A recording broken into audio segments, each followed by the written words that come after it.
tipo de situaciones que pues en México son bastante frecuentes, quisiéramos que menos de lo que ya son.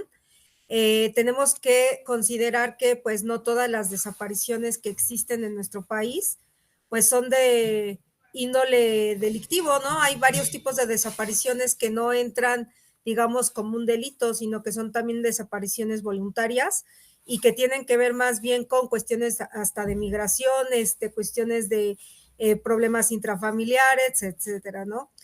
Dentro de estos tipos de precisamente de desapariciones que nosotros contemplamos, precisamente hay esta situación de las personas no localizadas, en donde pues generalmente las personas pues son mayores de edad. En este caso, pues no necesariamente están o se presume no necesariamente están siendo víctimas de un delito. Por lo tanto, aunque las fiscalías tienen la obligación, ¿sí? Pues generar una comisión de búsqueda o una investigación en cuanto a la búsqueda de las personas, muchas veces este tipo de investigación no se hace de manera inmediata, como en otros casos, cuando, por ejemplo, participan menores. En el caso precisamente de las personas no localizadas, muchas veces simplemente no se, como su nombre lo dice, simplemente no se puede localizar su paradero de manera inmediata y por eso se hace un llamado a las autoridades, ¿no? En el caso de personas desaparecidas, es casi la misma, ¿no? Es una persona que no sabe dónde se encuentra, no se conoce su paradero. Sin embargo, en este caso, por la cuestión de vulnerabilidad que pueda llegar a tener la persona no, desaparecida, pues en este caso sí se puede presuponer que puede estar siendo víctima de un delito, ¿no? En este caso, al momento de que se recibe la denuncia de estas personas desaparecidas, cuyas, digamos, cuyas características las ponen en una cuestión de vulnerabilidad, y en este caso nos referimos a personas, por ejemplo, mujeres, niños, niñas, adolescentes, personas de comunidades indígenas, migrantes o personas migrantes, todo lo que es la comunidad LGBTIQ+, personas afromexicanas, afrodescendientes, que se encuentren en el territorio nacional, digamos que tienen precisamente estas condiciones de vulnerabilidad. Sobre todo, pues como sabemos, son personas que no siempre van a estar, digamos, bajo, digamos, la protección de la ley y que sufren de en gran medida cuestiones de discriminación. Y es por eso que en algún momento, pues estas personas que son consideradas como poblaciones vulnerables, en cuanto no se tiene una certeza de su paradero, sí se tiene que establecer una localización inmediata por parte de las autoridades. Ahora, también puede ser el caso en que la desaparición sea de tipo accidental. ¿Qué implica esta parte de la cuestión accidental? Que la persona pues pueda llegar a desaparecer sin que tenga sin que sea responsabilidad de nadie, ¿no? Que pueda ser por una cuestión de fuerza mayor, un desastre natural, puede ser un accidente precisamente por las cuestiones o las condiciones donde se encuentra la persona. Sabemos que pues ahorita hay una situación también de bastante alarma en cuanto a los desaparecidos en lo que es el Ajusco. Precisamente hay muchas personas que desaparecen o que han estado desapareciendo en esta parte, pero también gran parte de los desaparecidos que sí posteriormente son localizados es porque tuvieron un accidente y no tuvieron como un medio de comunicación o un medio de regreso. Entonces, en este caso, pues la desaparición también es accidental. En el caso de desastres naturales como tsunamis, terremotos, donde pues las vías de comunicación o los medios de comunicación no pueden establecer con certeza dónde se encuentra la persona, pues también vamos a tener esta cuestión de persona desaparecida, ¿no? También existe por voluntad propia, como les había comentado, hay casos donde el entorno familiar, el entorno social, el entorno político hace que las personas migren o desaparezcan de manera voluntaria sin informar absolutamente a nadie. Y obviamente esto también nos prende las alarmas de ciertas condiciones. Regularmente las personas que huyen o que desaparecen de manera voluntaria también se encuentran en una situación de vulnerabilidad, más allá de todos aquellos que traen una orden de aprehensión y que, digamos, se van del estado, se van del país. Muchas de las personas que se desaparecen por voluntad propia es precisamente porque pues no tienen un buen entorno familiar, y en el caso de menores, que también puede darse el caso, porque no podemos generalizar que todos los tipos de desaparición de personas y sobre todo de menores sea por ese tipo, que a veces son captadas por personas mayores y, digamos, sacadas con engaños de sus domicilios, ¿no? Sin avisarle a nadie, y ya después son, pero es por voluntad propia del menor, aunque en este caso sí se tiene que sonar las alertas de inmediato y levantar una búsqueda inmediata, ¿no? Dos ejemplos, ¿no? Por ejemplo, en cuestiones de migración de otros países hacia nuestra ciudad como una ciudad de paso hacia Estados Unidos, sabemos que muchos de los migrantes pues ya no tienen comunicación con sus familias, y eso también pone a las familias en una cuestión de alerta.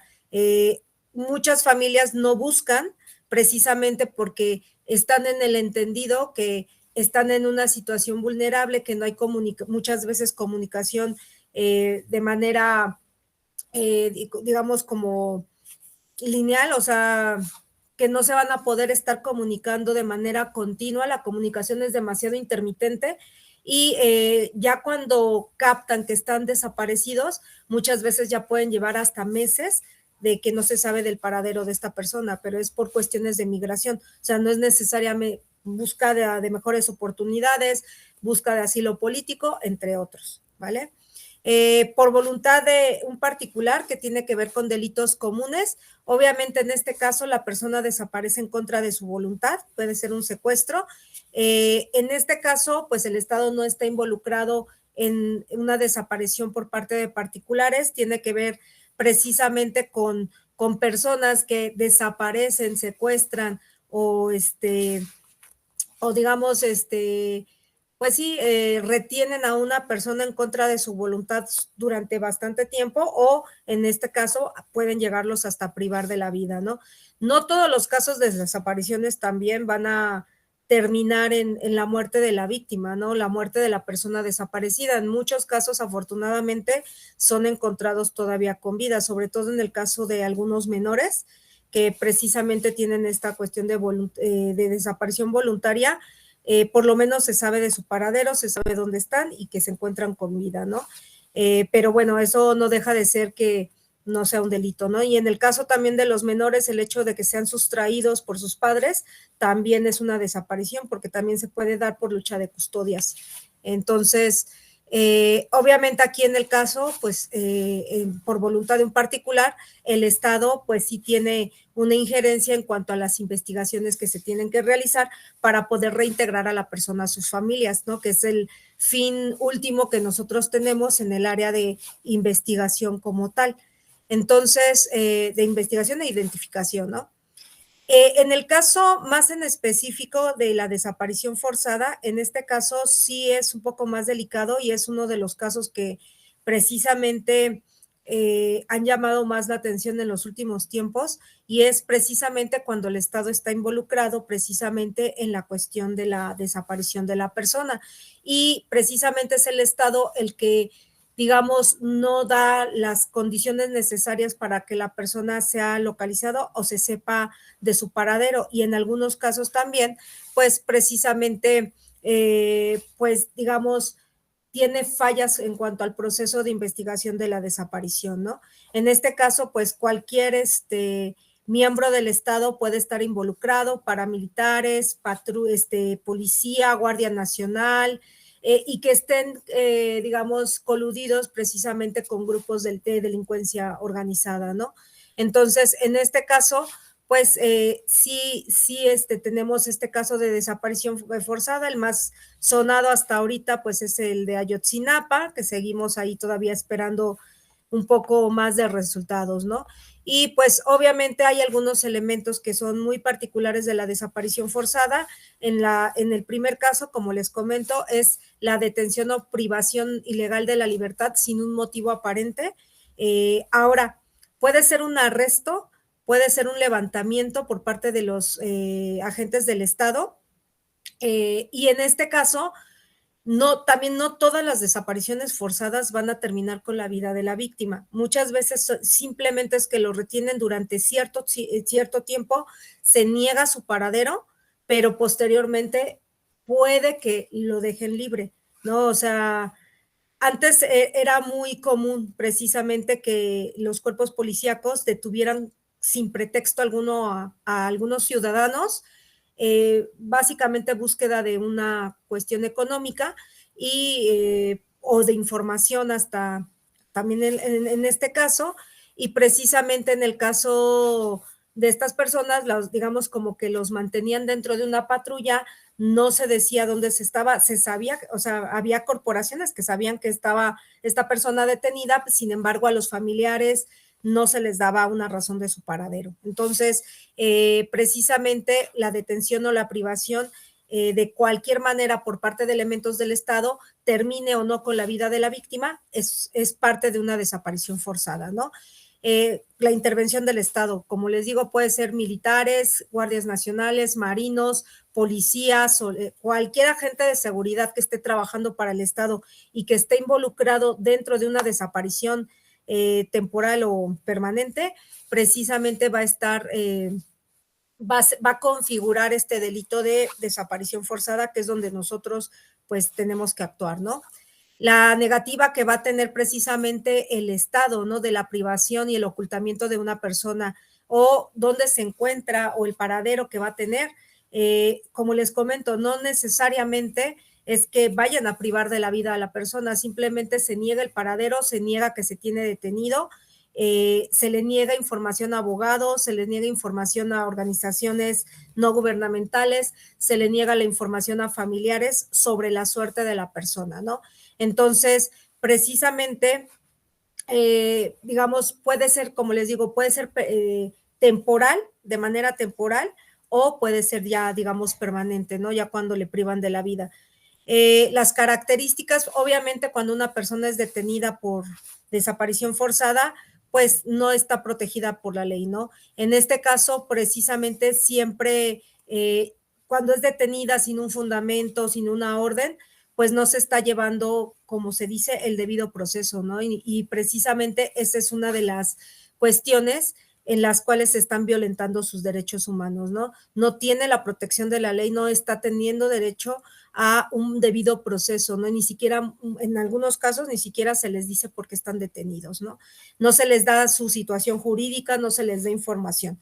Entonces, obviamente una persona, digamos, que es detenida de manera ilegal, pues pierde toda la protección de la ley en estos casos y también configura el mismo hecho.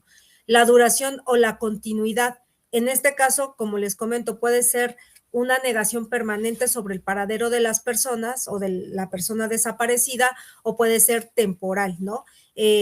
Básicamente, lo que nosotros tratamos de hacer es recuperar precisamente o tratar de localizar a la persona que ya lleva demasiado tiempo desaparecida mediante pues comisiones nacionales de búsqueda, poder hacer a lo mejor una exhumación, una identificación, una individualización e identificación para que pues los restos sean restituidos a las familias. Recordemos que pues también este es un problema que tenemos a nivel social.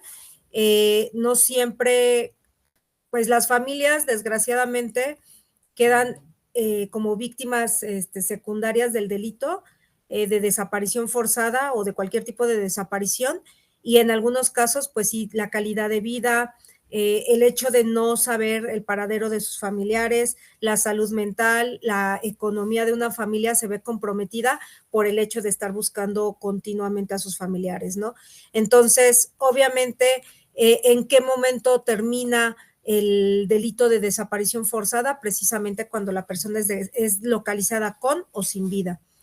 La continuidad del Estado, en este caso, no importa cambios presidenciales, cambios de gobierno, cambios de régimen, los delitos de desaparición forzada son permanentes, o sea, es responsabilidad del Estado seguir persiguiendo el delito de desaparición forzada a pesar que haya cambios en el gobierno.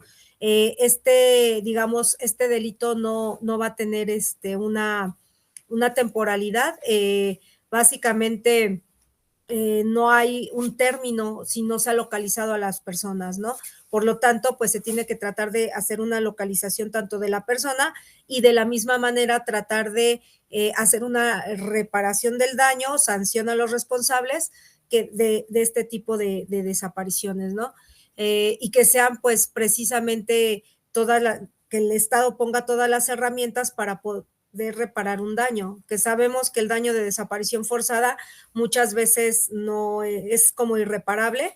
La vida de un ser humano pues no se puede reparar de manera sencilla, bueno, más bien no se puede reparar, es algo que las familias van a tener que cargar, ¿no? Constantemente.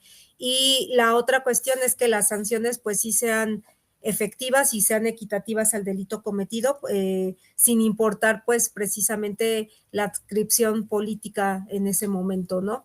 Entonces también el gobierno pues tiene esa responsabilidad que sin importar los cambios tiene que perseguir el delito de desaparición forzada para poder restablecer, ¿no? Los restos a sus familiares y de cierta manera cerrar ese ciclo de duelo que tienen.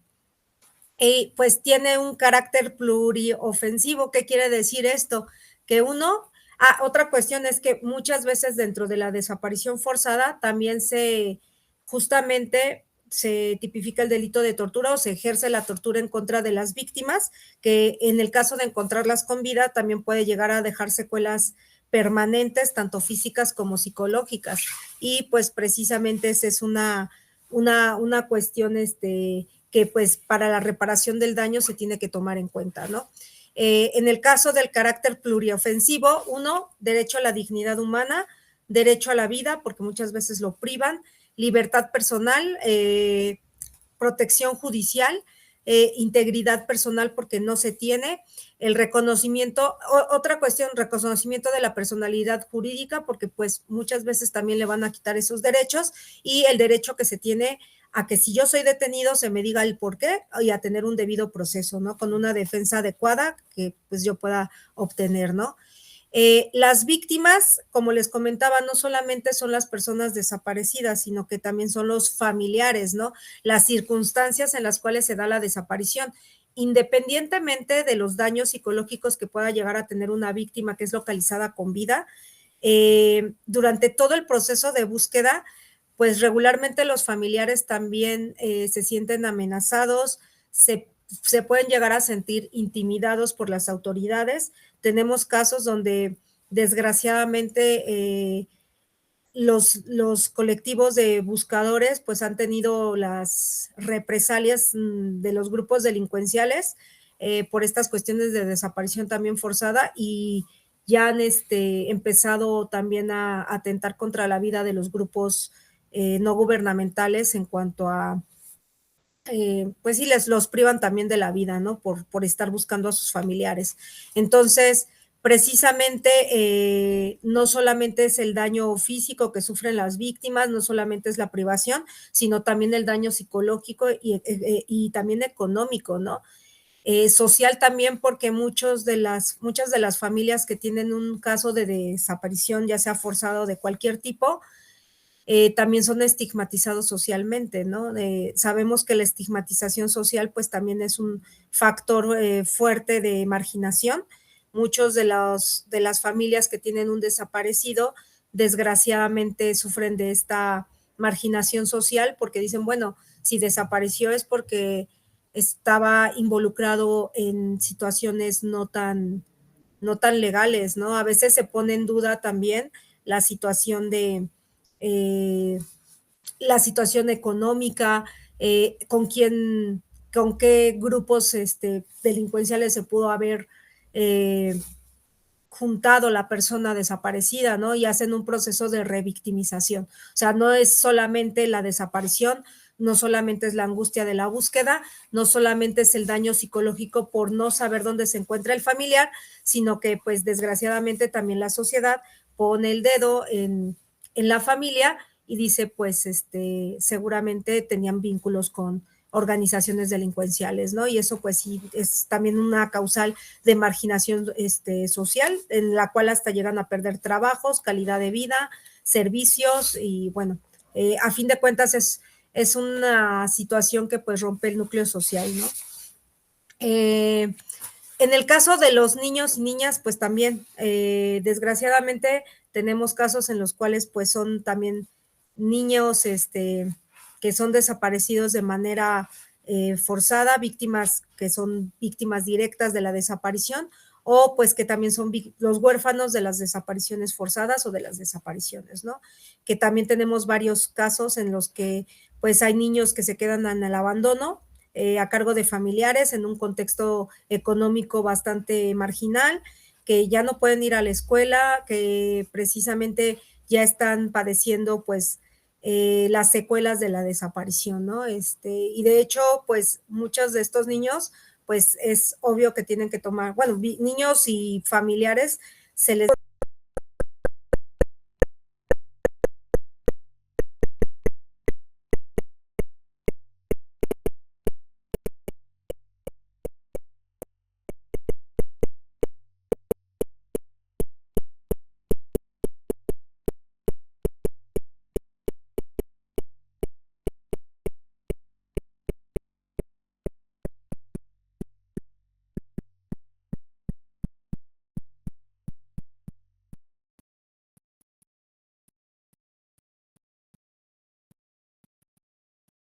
de desapariciones que nosotros nos podemos llegar a enfrentar, digamos, en continuidad.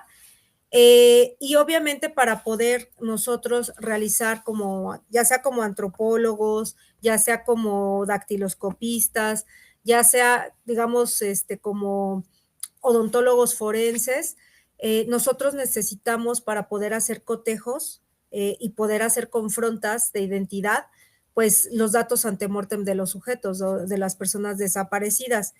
Desgraciadamente, pues muchas veces no tenemos datos completos. Se trata de obtener la mayor cantidad de información posible de las familias, pero también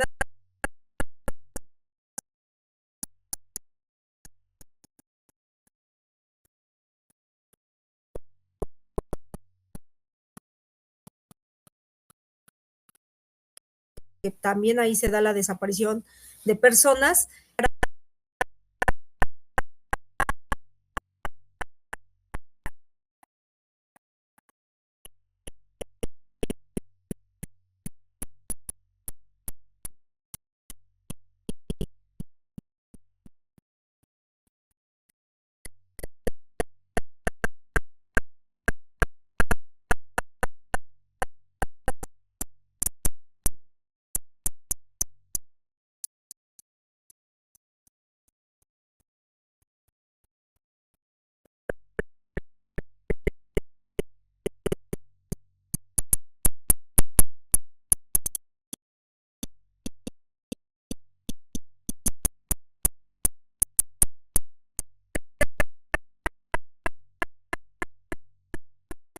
Y la otra cuestión, sí tenemos que bajar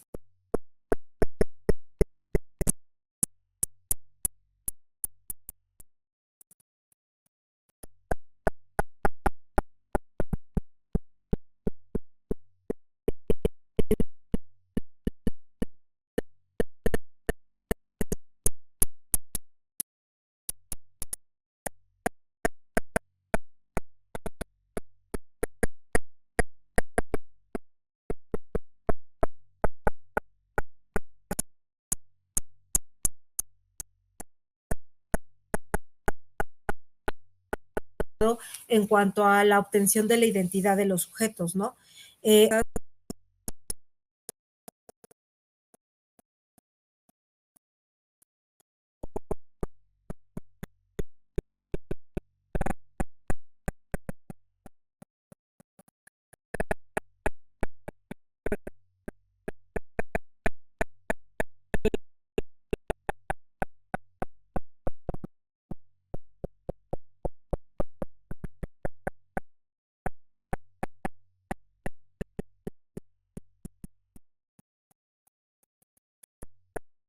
también esa es una situación compleja.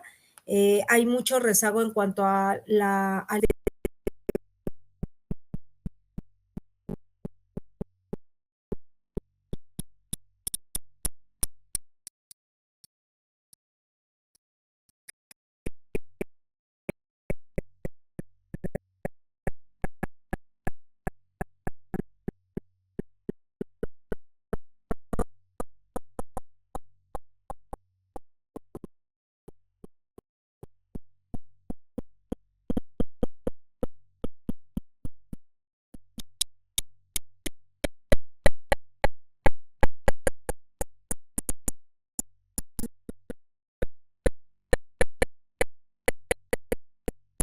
veces la desconfianza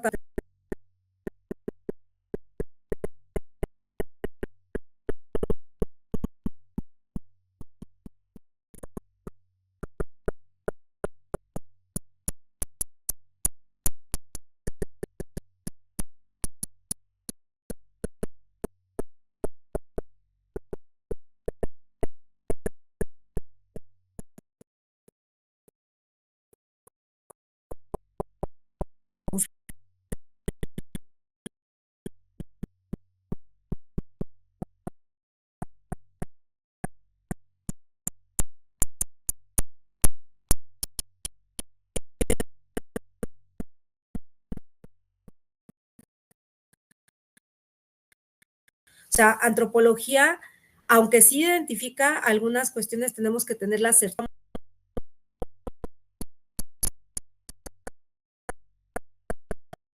tener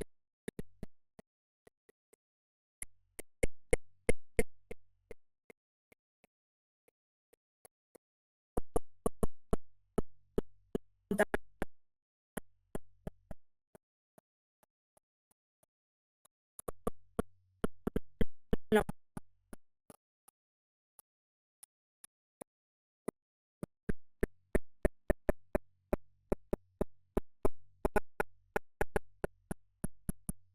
de ADN para hacer pruebas confirmativas, y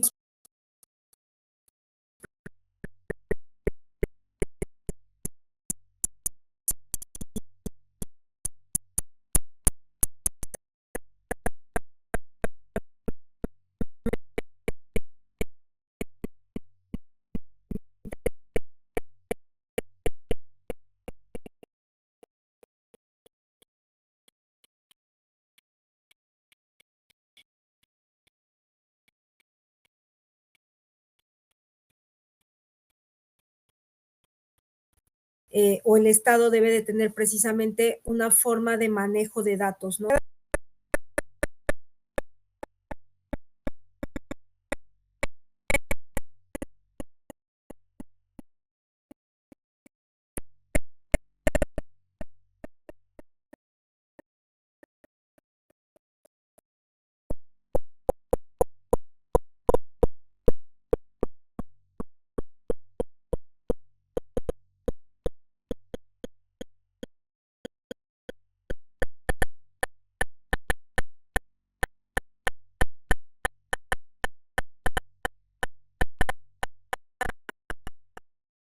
Digamos, a veces por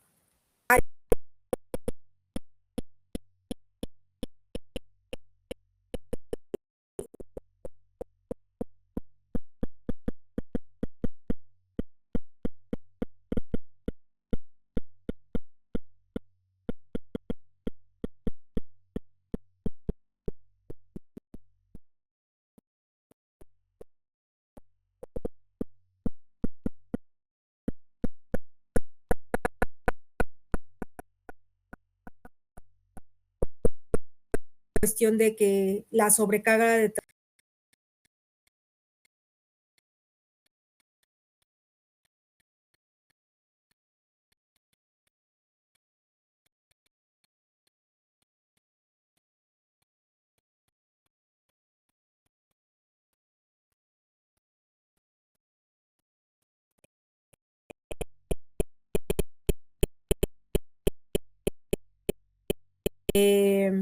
la falta, a lo mejor hasta cierto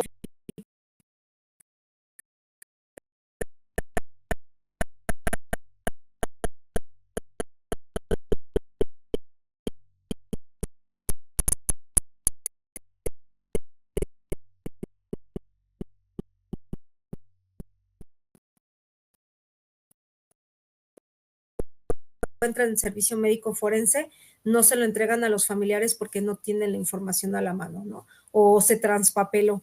Entonces, ese tipo de cuestiones hay que tenerlas como también muy en cuenta, a pesar de que los lineamientos y los protocolos nos indican que todas las familias tienen que ser escuchadas, que se les tiene que dar toda la orientación necesaria para conocer en qué estado de la investigación se encuentra su familiar, pues muchas veces no se puede llegar a eso, ¿no? Sobre todo en lugares donde pues no tenemos como todas las facilidades como en las ciudades, en lugares como más rurales es donde se da esto, ¿no?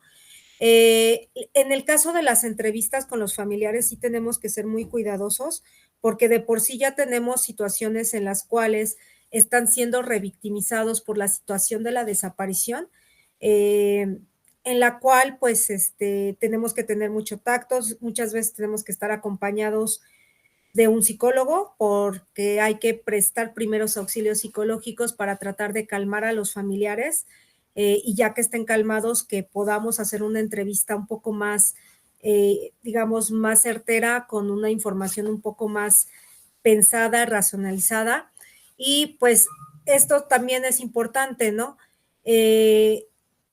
Las personas que realizan las entrevistas también tienen que estar involucradas con el proceso de individualización e identificación. ¿Por qué? Para que le expliquen todos los procesos por los cuales va a pasar un cuerpo, unos restos humanos, algunas osamentas para su posible identificación y tratar de precisamente ser muy y ser muy claros con todos los procedimientos que nosotros realizamos, desde la descripción de las ropas, desde el manejo ético que debemos de tener con los cadáveres, absolutamente todo ese tipo de cuestiones se los tenemos que explicar, ¿no? Entonces, sí, tenemos que hacer tratar de hacer esta entrevista con empatía por la situación en la que están la situación que están atravesando los familiares, tenemos que tener en cuenta que pues ellos también son víctimas de un delito, aunque no son víctimas directas, son víctimas secundarias y tratar de tratarlos de la mejor manera posible y en medida también de lo posible, pues tener siempre los primeros auxilios psicológicos en caso de ser requeridos, ¿no? Porque muchas veces al momento en que empiezan a describir al familiar, que empiezan a hacer una descripción de la situación de la desaparición de manera reiterativa, es volver a vivir el suceso y también es un proceso revictimizante que puede generar ansiedad o ataques de pánico en ese momento, ¿no? La otra cuestión, pues nosotros lo que tratamos de obtener precisamente de las víctimas, perdón, de las familiares, es toda aquella información que nos permita identificar pues a las personas que tenemos en calidad de desconocidas, ¿no? Obviamente, siempre que nos llegan o siempre que se llega con una descripción o se llega a hacer la descripción, se tiene que verificar que la persona pues se encuentra en las instalaciones y de no ser así, pues se continúa la búsqueda, porque muchas veces tenemos que hacer precisamente ese cotejo, ¿no? De primero establecer si en realidad, pues el cuerpo a lo mejor ya se tiene en ese lugar o en ese servicio médico forense, si ya se han hecho pues las valoraciones necesarias para poder establecer la identidad y poder reintegrar los restos a la familia o si todavía tenemos que seguir con la búsqueda de los desaparecidos, ¿no? Obviamente, pues toda esta información que nos dan a nosotros, tenemos que buscarlo no solamente en esa institución, sino en todas las instituciones, en los archivos locales a nivel nacional, para verificar que la persona pues no haya sido localizada a lo mejor en otro estado, ¿no? Y que pues tengamos ya la media afiliación de esa persona y que la podamos cotejar con la información obtenida, ¿no?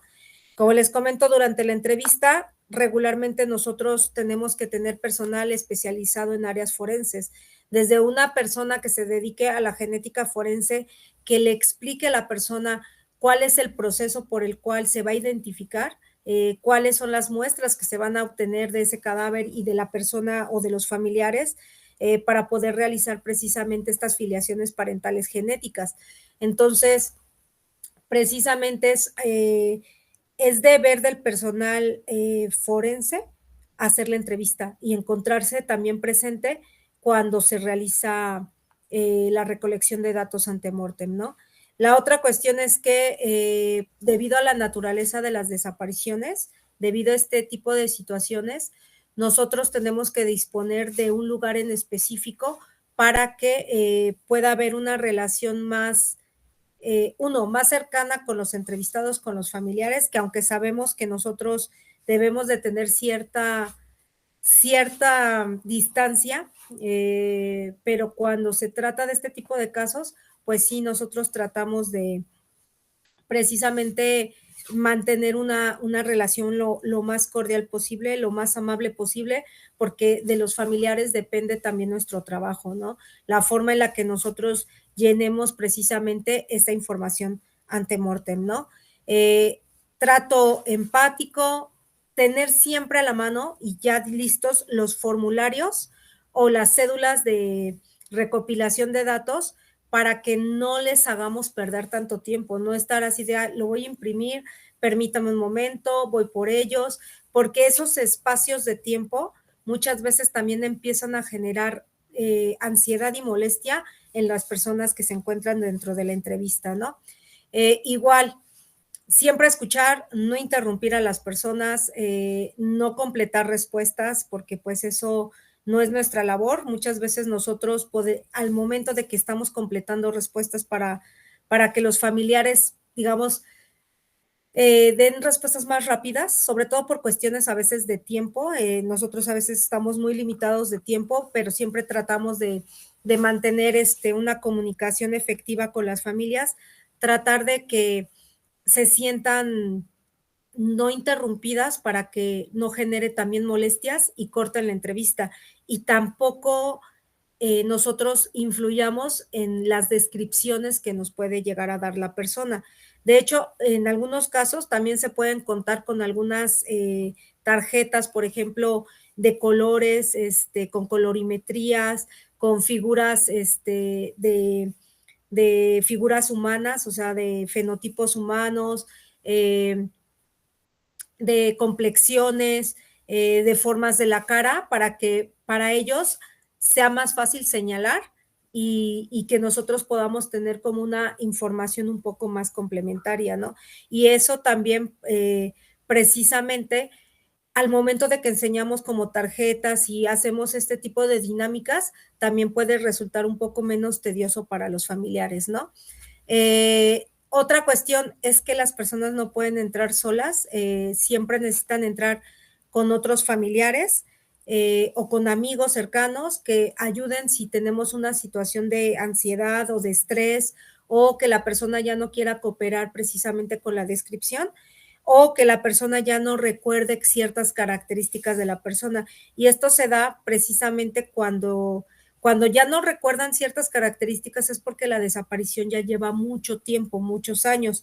Y la otra cuestión es cuando son niños los que están desaparecidos.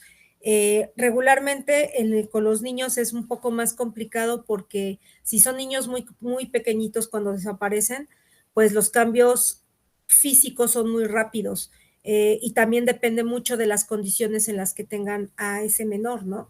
Entonces, con los niños, pues sí, es un poco más complejo. De hecho, es mucho más complejo también obtener muestras de ADN en los menores de edad, sobre todo porque pues ellos no tienen como muestras regadas por ahí, ¿no? A veces pues chupones, muchas veces cabello, porque pues del cabello podemos obtener dos tipos de ADN, no solamente el nuclear del bulbo, también se puede obtener de manera ADN mitocondrial, pues del largo del cabello, que digamos de cabello que no tenga bulbo.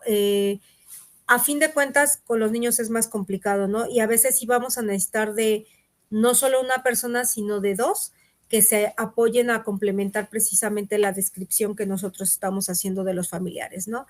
Y la otra cuestión es que obviamente son personas que están teniendo una situación difícil, una situación psicológica difícil, precisamente pues no es es un duelo a fin de cuentas que no está cerrado, es una angustia por saber si la persona se encuentra bien, si está siendo lesionado, si ya perdió la vida, si sigue con vida, si tiene hambre, en qué condiciones de vida lo tienen o se encuentran, ¿no? Entonces es una presión psicológica para los familiares demasiado alta y pues también se debe de brindar apoyo psicológico a los familiares y en dado caso pues remitirlos durante la entrevista también, ¿no? O sea, ayudarles a que tengan esa atención que les pueda ayudar a sobrellevar el suceso. En el caso del desarrollo de la entrevista, pues ya hablamos un poco de cómo tenemos que tratar a los familiares. Como les comento, tiene que ser como con muchísimo respeto. También otra cosa que pues no viene en los manuales, pero hay que tratar de muchas veces evitar hacer contacto físico con los familiares en medida de lo posible, porque están en una situación demasiado vulnerable y si un familiar pues no se te acerca, no evitar saludos como muy de mano, sabemos que están en una situación muy vulnerable, entonces para evitar situaciones incómodas, tratar de no tocar a la persona, eh, evitar contactos físicos, a menos de que sea la persona la que se acerque. Y la otra es que también moderar ese contacto físico, ¿no? Por situaciones de apego también. Y también situaciones que se puedan llegar a salir de control por parte de los familiares. A veces por la situación psicológica en la que se atraviesa, se pueden tener percepciones inadecuadas del contacto físico, ¿no? Entonces, sí, eso también se me pasó, es limitar un poco también ese contacto físico. En el caso de muchos antropólogos que también se dedican a trabajar con personas o con grupos de mujeres o de familiares, pues sí, ya el contacto diario ya es un poco más familiar, ya tienen una relación más cercana. Por eso es importante que las comisiones nacionales de búsqueda y todos estos grupos de búsqueda se integren con las organizaciones no gubernamentales para poder trabajar de manera conjunta y precisamente, pues, digamos, establecer lazos, ¿no? Entre los antropólogos, arqueólogos que trabajan y algunos peritos en foto, crimi, que están ahí con ellos al pie del cañón, pues sí se puede llegar a dar como hasta lazos de amistad, ¿no? Pero pues ya son situaciones distintas porque en el caso de la entrevista ya son instituciones, ¿no? A pesar de que las comisiones nacionales de búsqueda pues sí son instituciones, pero trabajan un poquito más de la mano con los familiares, están constantemente trabajando con ellos y pues sí tienen como relaciones un poco más cercanas, ¿no? Que cuando van a un servicio médico forense solicitan hacer la denuncia o el reporte de persona desaparecida y cuando pasan a que se les haga la entrevista. Entonces, sí, son situaciones un poco distintas, pero en el caso de la entrevista sí hay que tratar de reducir al mínimo el contacto físico, ¿vale? Entonces, ¿qué más? Eh, ok, la entrevista, pues obviamente el hecho de que nos den datos precisamente ante mortem nos puede ayudar a facilitar, entre más datos tengamos, pues más es más fácil ir incluyendo, descartando probables, ¿no? Entonces eso nos facilita muchas veces el trabajo de identificación. Se explica para qué es la entrevista, el proceso, todos los procesos que se van a llevar a cabo. La otra cuestión es que muchas veces cuando hacen la denuncia todavía ni siquiera se ha iniciado la búsqueda. Entonces también es nuestra labor explicarles cómo es que se hace la búsqueda de las personas, explicarle todos los procedimientos que se tienen que realizar, qué es lo que nosotros buscamos en campo, cuáles son los indicadores que nos dicen si hay inhumaciones ilegales, si hay restos, ¿no? Desde entomofauna cadavérica, desde los olores, remociones de tierra, buscar en vertederos, basureros, buscar en lugares, por ejemplo, en Jalisco, ¿no? Que ahorita pues han estado utilizando pues estos complejos habitacionales abandonados y que van y que dejan ahí también cuerpos, que utilizan a estas personas con síndrome de Diógenes, que tienen pues las casas atestadas de cosas, de ratas, y ahí también van y dejan cadáveres, ¿no? Entonces, ese tipo de formas de ocultamiento, tenemos que informar cómo es que nosotros hacemos también el proceso de búsqueda, recuperación de los restos humanos, ¿no?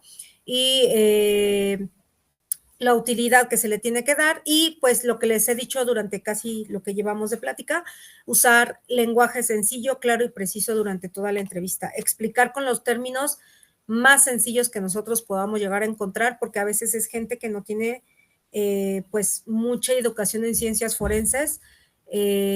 Nos hemos encontrado con personas que no tienen, por ejemplo, ni siquiera terminada la primaria y que tienen hijos desaparecidos, ¿no? Entonces, también con estas personas, con las personas que no tienen mucho conocimiento, tenemos que ser muy, muy pacientes y así les tengamos que explicar 4, 5, 6 veces, se les tiene que dar la información hasta que comprendan, ¿no? Cuando no hay una comprensión de lo que nosotros realizamos, se pueden, digamos que se puede perder la confianza que se tiene ya ganada en las autoridades, ¿no? Como les comentaba, para muchas empleamos diagramas, aclaramos preguntas y en algunos casos, cuando nosotros no contamos con diagramas del cuerpo, hay un protocolo precisamente que es el protocolo Minnesota, que a veces nos ayudamos de ese protocolo para que nos digan cuáles son las características particulares que llega a tener la persona. Como qué características particulares, tatuajes, lunares, cicatrices, o sea, y les decimos, a ver, pues señálame aquí de dónde a dónde te llega llega la cicatriz, ¿no? O de dónde a dónde llega la manchita que tiene o el lunar que tiene, ¿no? Entonces, precisamente estos diagramas que para muchos son esquemas para ubicación de lesiones, a nosotros también nos pueden ayudar para que los familiares nos puedan dar una certeza de dónde se encuentran las características particulares, ¿no?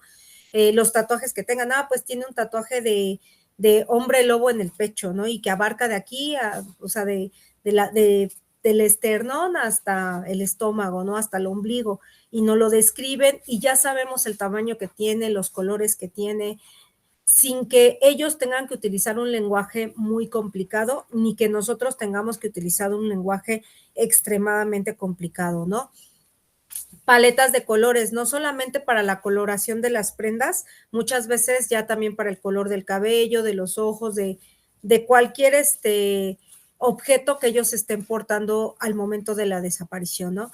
Dibujos dentales, porque muchas veces las personas pues no saben cómo se llaman los dientes, no saben su ubicación anatómica y es mucho más fácil que con por ejemplo, un molde dental que podamos llegar a tener, aunque sea de estos de cerámica que nos dicen, pues en este diente tiene tal cosa, ¿no?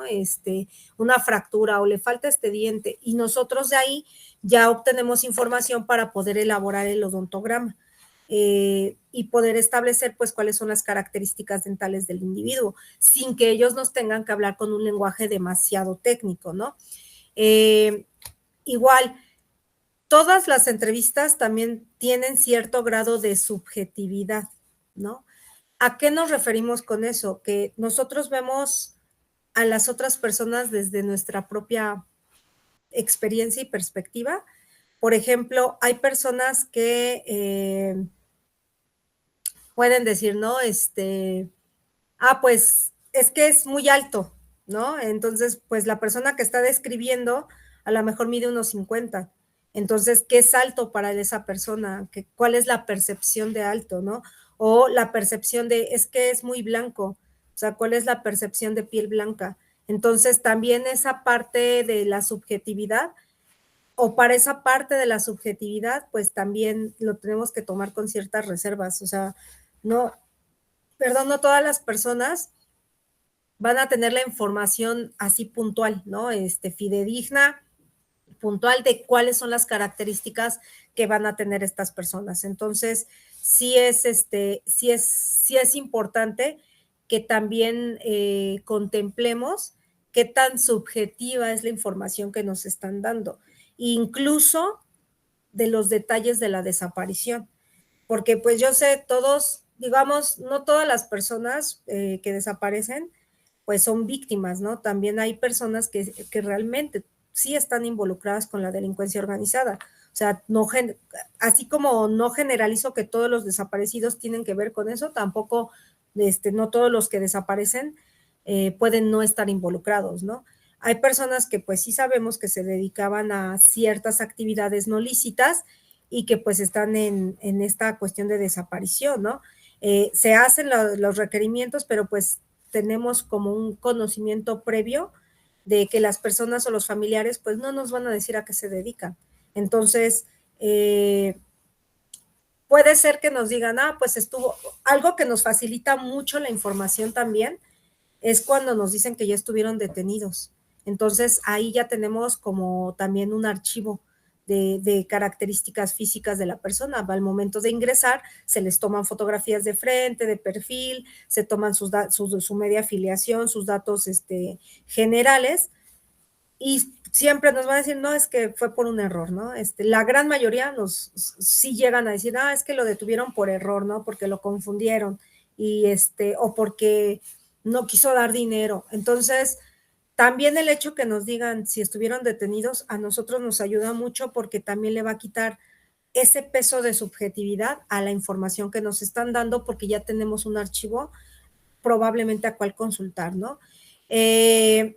La persona que debe de ser la entrevistada es la que sea más, de cierta manera, más cercana a la persona desaparecida, la, perdón, la que nos pueda dar información un poco más completa, digamos, más precisa sobre la persona desaparecida. Muchas veces nos da la información la persona que lo vio la última vez, ¿no? Y obviamente hay que tomar en cuenta y advertirles que al momento de que nosotros estamos haciendo esta entrevista y al momento de que se está precisamente estableciendo pues cuáles son las circunstancias de la desaparición, para algunas personas puede parecer un poco complicado y como les comento, siempre tener a la mano un psicólogo o una persona que sea experta en primeros auxilios psicológicos por si se pone un poco mal. Entonces, que sí puede pasar, sobre todo cuando son los familiares muy directos, mamás, papás, que a veces les dan crisis de ansiedad o de repente ya se empezaron a sentir mal de salud porque ya sea que subió su tensión arterial o bajó su tensión arterial. Entonces, en esos casos, pues sí tenemos que contar con un apoyo para que no se pongan mal, ¿no? En el caso, esto es para desapariciones que tienen que ver con hechos delictivos o con personas desaparecidas de manera voluntaria o por terceros. En los casos de desastres masivos, ahí hay otros formatos de entrevista que se tienen que realizar, porque muchas veces la entrevista no puede hacerse de frente a los familiares. A veces la entrevista se tiene que hacer a distancia por videollamada, por cuestiones telefónicas. Es más, en algunos casos, cuando la comunicación es compleja, se sabe de entrevistas que se han hecho hasta por correo electrónico, por WhatsApp, ¿no? Porque pues precisamente aquí lo que urge es obtener los datos de media afiliación de los familiares, los más que podamos obtener, ¿no? Obviamente se tiene que hacer una comunicación oficial de cuáles son las circunstancias de la desaparición del familiar, sobre todo en los casos precisamente de desastres masivos, que pueden ser de muchos tipos, ¿no? Pueden ser derrumbes, pueden ser explosiones, pueden ser inundaciones, tsunamis, ese tipo de cuestiones que pues pueden hacer que una persona no pueda ser localizada en el momento, ¿no? O que se tengan pocas probabilidades de encontrarlo con vida, ¿no? Entonces, todas las autoridades que estén a cargo de la investigación de este desastre masivo, pues deben de ponerse en contacto de manera lo más inmediata posible con los familiares. ¿Cómo sabes eso? A través de cuando son internacionales, es donde hay víctimas de otras nacionalidades o es como un ejemplo es el tsunami de 2004, en el cual pues se fue en Tailandia, zona turística, con muchísimos visitantes internacionales. Cuando se da el hecho, pues obviamente hay una cantidad inmensa de desaparecidos. La cifra llegó a 80,000 desaparecidos en 2004. 10 años después creo que habían, en algún lugar, vimos que había solamente 8,000 personas identificadas 10 años posteriores al suceso de las personas que se encontraron los cadáveres. Pero ahí los que son pieza clave para la comunicación con los familiares, pues son las embajadas, ¿no? Regularmente los familiares son los que se ponen en contacto con ellos y pues ahí es donde se da la comunicación, ¿no? Obviamente la entrevista se tiene que acordar. En el caso de ser por llamada telefónica, videollamada o como lo estamos haciendo nosotros ahorita, pues se tiene que hacer una cita, ¿no? Para poder obtener la mayor cantidad de información posible de manera verbal. La otra cuestión es que cuando en el desastre masivo, pues sí hay personas regionales, que no todas las personas han sufrido y que se están buscando a los familiares, lo primero que va a hacer, las autoridades es implementar servicios médicos forenses de emergencia, ¿no?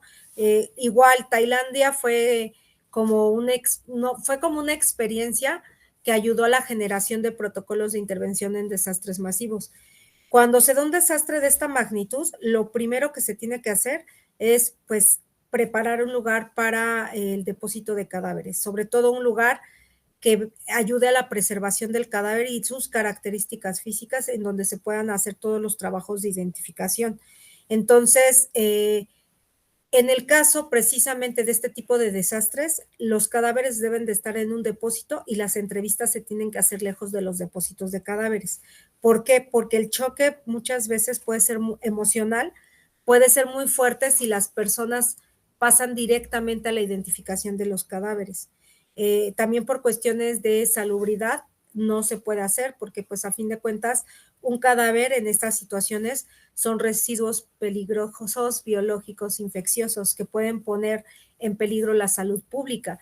Entonces, en estos casos, lo que se hace primero se hace una recopilación de información ante-mortem y eso se va a cotejar con la información post-mortem que va saliendo de estos servicios médicos forenses o este depósito de cadáveres improvisado, ¿no? Entonces, precisamente las entrevistas que se tienen que realizar en este tipo de lugares deben de ser de manera privadas, no se tienen, aún y con la magnitud de los desastres que pues ya conocemos muchas veces, que pueden ser las inundaciones tan solo ahorita de Veracruz, en su debido momento, pues también lo que fue terremotos en Puebla, que fue uno de los lugares también afectados en 2017, y Oaxaca, sí se necesita tener lugares especializados para hacer las entrevistas y que sí estén lejos de los lugares donde se están resguardando los cadáveres o por lo menos no estén tan cercanos, ¿no? Para que pues también no se tenga esa percepción inadecuada, ¿no? Obviamente, cuando se hace una entrevista, ya sea por videollamada, ya sea de manera particular, en este caso todos los funcionarios de policías, todos los equipos encargados se tienen que presentar uno por uno hacia los familiares, ¿no? O todas las personas que se encuentren presentes para las entrevistas, ¿no? Igual, si se hace una entrevista telefónica, como les comento, en algunas situaciones particulares, debido a la dificultad en cuanto a la comunicación, sí se tienen que hacer entrevistas telefónicas y aún así en entrevista telefónica en altavoz, se tiene que ir presentando todos y cada uno de los integrantes del equipo. ¿Por qué? Porque precisamente nosotros tenemos que asegurar que la información que estamos captando va a ser para la búsqueda y no tendría por qué haber una persona desconocida del equipo de identificación escuchando esa información. Entonces, por cuestiones de seguridad y protección de datos personales, no solamente a nivel nacional, sino también a nivel internacional, todas las personas que estén a la escucha de esos datos personales se tienen que presentar y tienen que tener una razón del por qué están ahí. O sea, tienen que ser parte de los equipos forenses, no puede estar cualquier persona. Igual, hora para las entrevistas, todos tenemos que estar puntuales. Si alguien o alguna persona perteneciente al equipo no llega, simplemente ya no llegó a la entrevista. No se recomienda reagendar, precisamente por esta situación de que se puede malinterpretar por falta de interés de las organizaciones gubernamentales para generar la información, ¿no? Y pues también la otra cuestión, a lo mejor una sola entrevista no es suficiente para recopilar los datos, sino que se necesitan a lo mejor 2 o 3 entrevistas. Y eso también va a depender de qué, del estado emocional en que se encuentren los familiares. Muchas veces los familiares se encuentran en un estado de shock, en un estado mental demasiado choqueante y tenemos que parar la entrevista y por lo tanto esa persona al momento que dice ya no puedo, no lo podemos forzar, se detiene la entrevista y se reagenda en ese momento o posteriormente cuando ya haya pasado la crisis, ¿vale? La otra cuestión, la forma en la cual nos referimos a la persona desaparecida siempre tiene que ser en presente y no en pasado, no fue, ¿no? O no vivió, ¿no? Él dónde vive, o dónde vivía, ese tipo, porque eso también tiene impacto sobre los familiares, ¿no? Obviamente una persona cuando hace ese tipo de comentarios sí tiene un efecto psicológico sobre los familiares y obviamente ellos, digamos, están ya teniendo como es una forma de ser agresivos y violentos hacia los familiares cuando nos referimos en pasado al desaparecido, ¿no? Siempre hay que dejarles como la esperanza de que podría estar vivo, ¿no? En ese momento, pues ni nosotros sabemos si todavía la persona está con vida, ¿no? La otra cuestión, la forma en la que nosotros ponemos las preguntas, ahorita vamos a ver que las entrevistas ya están estructuradas, la gran mayoría de los datos ya tienen un formato, para evitar precisamente como el ejemplo, ¿no? ¿De qué color es, no sé, el vello púbico, ¿no? Como lo dice el ejemplo. ¿De qué color es el vello púbico de la esposa, ¿no? Son preguntas demasiado personales y que pueden generar cierta incomodidad y eso puede pues negarnos la información, ¿no? Entonces, desaniman a la persona, piensan que están metiendo con cosas demasiado específicas. La verdad es que hay otra forma que no se sienta agredida la persona, ¿no? Igual, tenemos que tratar de ser capaces de responder cualquier duda que se tenga de manera inmediata, no dejarlos, digamos, pensando sobre alguna duda, algún procedimiento, alguna situación de cómo se toman las muestras, ¿no? Entonces, sí, tratar de responder de manera inmediata todas las dudas que tengan, porque el hecho de decir, pues no sé, en este momento no lo sé, pero te lo investigo y te lo digo de luego, habla un poquito de la profesionalidad del equipo, ¿no? Entonces, sí hay que tratar de responder absolutamente todas las preguntas. Por ejemplo, en mi caso, yo soy antropóloga, yo no, aunque conocimiento en genética forense, yo no podría hasta, digo, porque yo no me dedico a la antropología molecular, yo no es mi ámbito y tampoco me dedico a la genética, pero muchas veces preguntan sobre materiales en específico, son cosas que yo no puedo responder. En este caso, por eso se prefiere que también estén los especialistas en genética porque pues lo más complicado a veces de explicar es esa parte, ¿no? Entonces, igual cualquier pregunta no la debemos de ignorar o no debemos de dejarla sin contestación, ¿no? Igual, materiales que nosotros necesitamos de la persona, ¿no? Material fotográfico, podemos, precisamente estos moldecitos, si tenemos, también se proporcionan fotografías intraorales si es que se tienen, o sea, le preguntamos a la familia con qué materiales cuentan ellos, ¿no? Si tenemos un cepillo de dientes, si tenemos cabello, si tenemos prendas, o prendas sucias de las cuales nosotros podamos recolectar, pues también ciertos materiales biológicos para poder hacer cotejos, ¿no? Entonces, también vamos a requerir de ese tipo de información.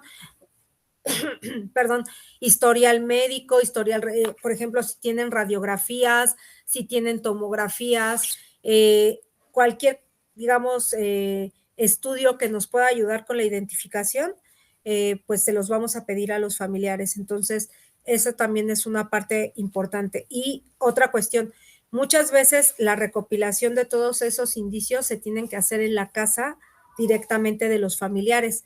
¿Por qué? Porque nosotros los vamos a trabajar como si fueran indicios en criminalística, sobre todo cepillos de dientes, cabellos, ropa que tengamos sucia. Ahora sí que toda la recolección de indicios, es más, hasta enchinadores de pestañas, maquillaje en algunos casos, se puede recolectar para saber si podemos encontrar algunos indicios biológicos en esos objetos, pero dactilares, por ejemplo, también en espejos, y todo eso lo tenemos que trabajar como si fueran indicios en el área de criminalística para poderlos estudiar. Entonces, también nosotros también necesitamos ir a las casas a hacer la recolección de ese tipo de muestras biológicas o fragmentos dactilares para que se pueda hacer un cotejo posterior, ¿no? Las cédulas de registro de información que se hace para el archivo básico, básicamente las cédulas las voy a mostrar hasta el final de la sesión. Son varias, son las de Interpol, son las del protocolo Minnesota, que son post-mortem, y son las del protocolo de identificación forense y policial. Entonces, precisamente estas cédulas de registro las vamos a ir como explicando después, y también se las proporciono para que las tengan. De todas maneras, esas cédulas están disponibles gratuitamente en internet, y la página de Interpol las pueden descargar sin ningún problema y en el idioma que quieran, y también están diseñadas para que nosotros las podamos editar, ¿vale? Entonces, ¿qué es lo que necesitamos para conformar el archivo básico de identificación? En el caso de los cadáveres, y ya, digamos, ahorita ya empezamos con la información post-mortem. ¿Qué es lo que nosotros necesitamos de información para poder hacer el cotejo con la información ante-mortem? En primera, pues la fotografía facial, ¿no? Siempre la fijación fotográfica va a ser para nosotros el medio de documentación óptimo para poder hacer identificaciones, pero se tienen que tener ciertas cualidades. Rostro limpio, o sea, que no haya nada, obviamente si hay lesiones, pues están ahí implícitas, no las podemos quitar, pero en medida de lo posible, y ya después de haber recopilado todas las muestras y todos los análisis que se hacen previos a la media afiliación o a la recopilación de información para este archivo básico, rostro limpio, cabello organizado, o sea, no necesita estar peinado, simplemente necesita estar recogido, ¿no? Y en algunos casos, por ejemplo, mostrar qué tan largo está el cabello, ¿no? Usar contraste, por ejemplo, si el cabello es negro, obviamente yo no puedo utilizar una base negra para tomar la fotografía, entonces tendré que utilizar un fondo de contraste que me permita digamos que las características del cabello, las características del rostro y en general de todo el cuerpo se puedan ver bien. Entonces, la fotografía facial debe de estar libre de sustancias, de rastros hemáticos, de cualquier otro material para que podamos ver de manera adecuada, de manera limpia, todo lo que es el rostro, ¿no? Se hace el número de carpeta se debe de tener un letrerito con el número de carpeta de investigación, la fecha, la ciudad y el sexo, ¿vale? Entonces, esto es para la fotografía facial y se debe de colocar en la parte del tórax del cadáver y se debe de tomar la fotografía, ¿no? Toda la información, como sabemos, pues ya tenemos que hacer las capturas con cámaras fotográficas digitales. Básicamente, nosotros vamos a poder verificar que pues la toma sea efectiva y que todas las características pues sean visibles precisamente en la fotografía, que todos los datos se vean y pues obviamente se debe de dar continuidad pues a la cadena de custodia con esto, ¿no? Se deben de fotografiar los dientes, ¿no? se separan los labios del cadáver y se fotografían los dientes para poder tener un registro también precisamente del registro dental que posteriormente se tiene que realizar de todas maneras, ¿no? Igual una fotografía corporal que nos dé las características generales del cuerpo, ¿sí? Uno, para que nosotros podamos señalar la complexión de la persona, ¿no? Señas particulares se tienen que fotografiar también de manera general, pero también a manera de detalle, ¿no? Tatuajes, cicatrices, malformaciones, hasta marcas de acné se tienen que fotografiar, ¿no? Todas las señas particulares deben de estar registradas, ¿no? Y precisamente tenemos que dejar constancia de en qué región anatómica se va a encontrar cada una de estas características. Igual, eh, todo se debe de documentar, todas estas características.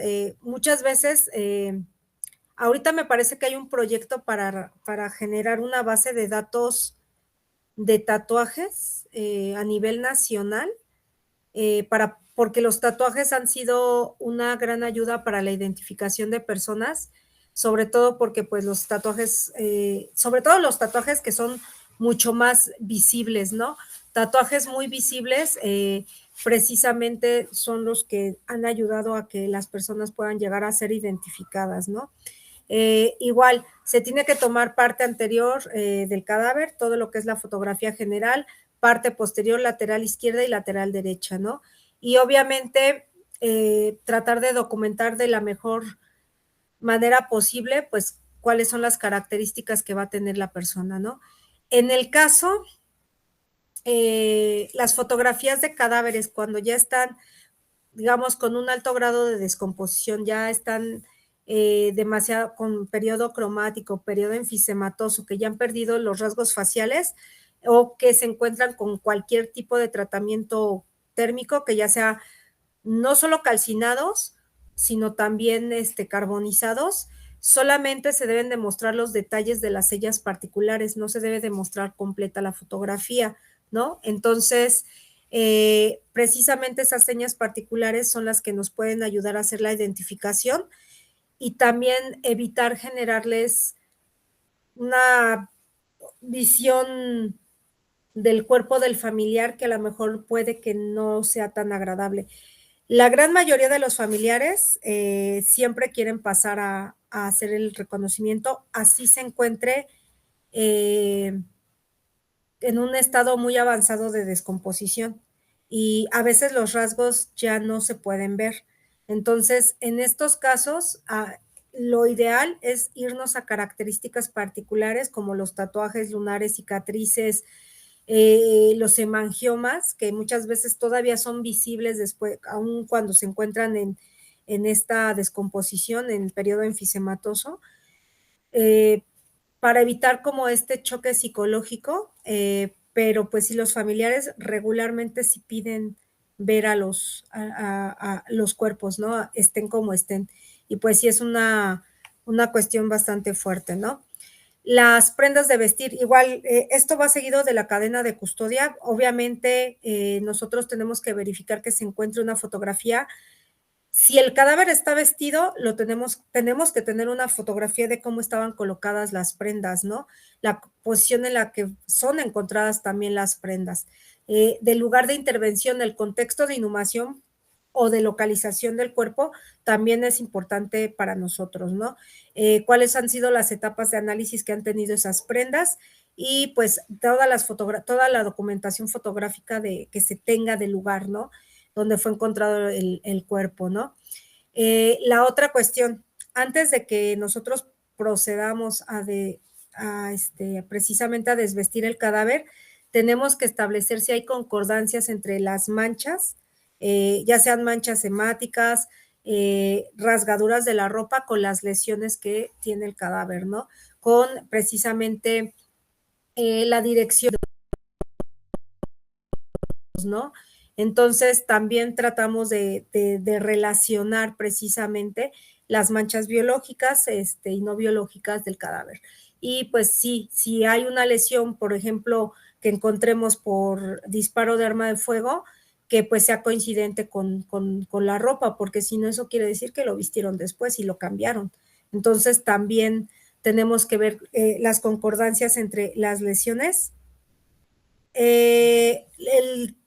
de la Silvia, dame 2 segundos y leo tu mensaje, porque el mouse no me quiere responder. Aquí está. Leo tu mensaje y continuamos porque... De hecho, si quieres intervenir, porque ya se me trabó.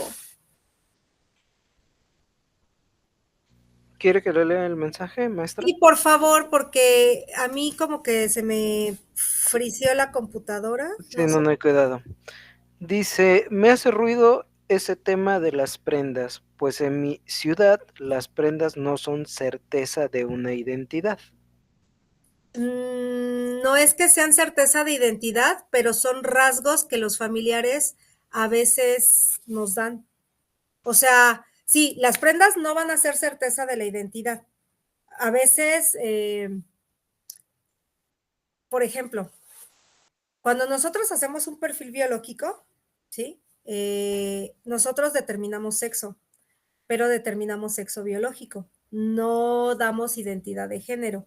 La identidad de género muchas veces la establecemos a partir del contexto de inhumación, por las ropas, por las pertenencias que llega a tener. Ahora, es una inferencia que nosotros hacemos precisamente, pero hasta que no tenemos las fichas de desaparecidos y vemos que a lo mejor hay una persona con identidad de género, por ejemplo, una mujer trans, de lo que quieras, transgénero, transexual, obviamente su sistema esquelético va a seguir siendo masculino, o sea, su sexo biológico es masculino, pero pues si está con prendas femeninas, pues podemos inferir, más no asumir que la identidad de género era distinta. La otra cuestión, muchas veces durante el proceso de exhumación de los cuerpos, no están solamente las comisiones nacionales de búsqueda, como les comento, trabajan muy de la mano con las mujeres rastreadoras y ellas nos dan la descripción de las ropas. O sea, sí, no son una certeza de la identidad, pero te pueden, digamos, reducir hasta cierto punto la búsqueda. O sea, por las ropas yo no voy a identificar a una persona. O sea, eso es una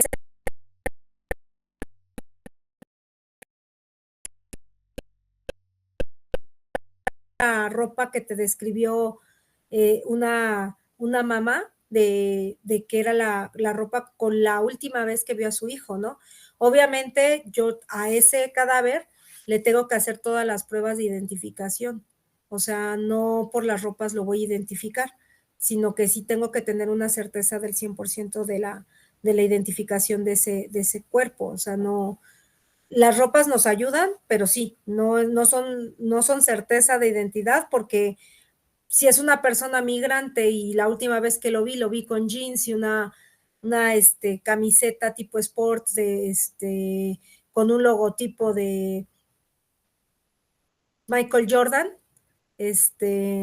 y a lo mejor cuando se encuentra el cuerpo, pues traía una bermuda con a lo mejor una sudadera negra. Entonces, si no es una certeza de identidad, pero es la descripción que nos dan y a veces, pues por las ropas, haces ya las pruebas de identificación, bueno, todo lo que es odontología o antropología o genética, y pues resulta que sí es, ¿no? O sea, no es una certeza, pero pues te puede ayudar a acercarte, ¿no? A la identidad de esa persona. Por eso es que las prendas de vestir, sí de todas maneras, en criminalística de campo y en antropología, nosotros tenemos que documentar todas las prendas de vestir, ¿no? Absolutamente todas, ¿no? Y tratar precisamente de vincular si los escurrimientos por orificios naturales o por las lesiones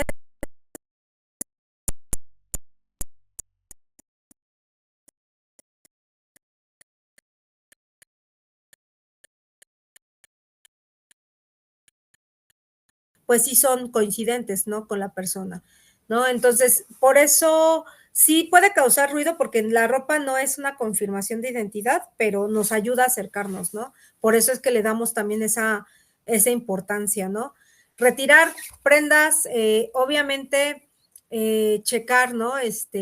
Si hay tierra, si hay fibras, si hay pelos, pupas, larvas. ¿Por qué? Porque todos esos indicios también nos pueden ayudar a asociar el lugar donde encontramos el lugar de hallazgo con un lugar de hechos, ¿no? Entonces también recordemos que no solamente estamos buscando la identidad de la persona desaparecida, sino que también estamos buscando a los presuntos, ¿no? Para que pues se pueda resarcir el daño de cierta manera y que paguen su pena privativa de la libertad. La otra es señalar si están mojadas, si están secas, porque pues sí, dependiendo del estado de conservación en que se encuentre una prenda, si está mojada, si está seca, es la forma en la que nosotros vamos a realizar el embalaje, ¿no? Todas las prendas se describen por separado, material, talla, marca, sitio de fabricación, si es artesanal, si es industrial, y de hecho muchas veces cuando las prendas son industriales, hasta más o menos podemos saber en qué época se pudo haber comprado. Ahora tampoco es una garantía, ¿por qué? Porque existe la ropa de paca, que es ropa que muchas veces tiene más de 20 años que se produjo y pues obviamente pues ya no vamos a encontrar como un registro precisamente de la compra de esa, ¿no? ¿Qué tan gastada está? Si están cuidadas, si están nuevas, si están limpias. La otra cuestión es buscar, por ejemplo, huellas también de violencia, ¿no? Las rasgaduras, en ropa interior a veces también la forma en la que está acomodada la ropa interior nos puede hablar también de cuestiones de agresión sexual, ¿no? No siempre, tampoco es solamente cuestiones presuntivas, eso ya dependerá de cada contexto de localización del cuerpo, ¿no? Hay una terminología estandarizada para casos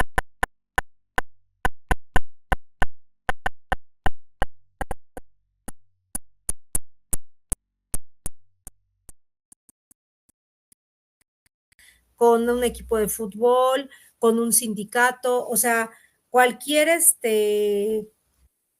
a nosotros cualquier tipo de información sí nos sirve porque es todo un proceso, ¿no? Tal vez parezca mucha información la que tenemos que recopilar, pero a veces, sí es, a veces hay gente que hasta por una playera de la América, ¿no? Porque esa playera de la América se la mandaron a hacer especial, ¿no? Porque tenía su nombre, porque tenía a lo mejor su fecha de nacimiento, porque era una camiseta personalizada. Entonces, también ese tipo de detalles son en los que nos fijamos, ¿no? Las pertenencias, posición que pueden llegar a tener durante el lugar de hallazgo, donde se encuentran las pertenencias desde el celular que se encuentra a pocos metros o conjuntamente con el cadáver, el color que tiene, el material, la marca, si tiene huellas o no de uso, y todos los objetos se tienen que fotografiar, ¿no? En el caso, por ejemplo, de desastres naturales, a veces ya no se localizan cuerpos, o sea, ya por la magnitud del tipo de desastre, ya no, los cuerpos muchas veces ya no pueden ser localizados y entonces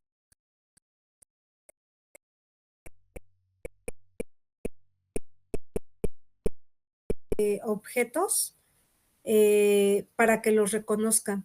De hecho, en Japón, y cuando fue también lo del tsunami en Japón, muchos de los objetos fue lo único que los familiares pudieron recuperar de sus muertos, ¿no? O sea, no recuperaron cadáveres, pero tienen algunos objetos que se pudieron recuperar días después, ¿no?